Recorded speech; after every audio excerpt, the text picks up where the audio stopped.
د کابل نړیوال هوایي ډګر مسؤلین وایي چې که له مسافرو په دغه هوایي ډګر کې سامان پاتې کیږي نو اندېښنه دې نه کوي او په دې اړه دې له دوی سره معلومات شریک کړي. د هوایي میدان د مسؤلینو په وینا که ستاسو توکي، متا یا بکسونه د کابل په نړیوال هوایي ډګر کې پاتې شوي وي،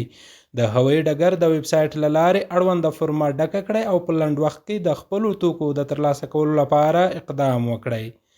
دوی له مسافرو غوښتنه کوي چې خپل معلومات دې په دقت سره درج کړي ترڅو د رسیدنې بهیر چټک ترسره شي.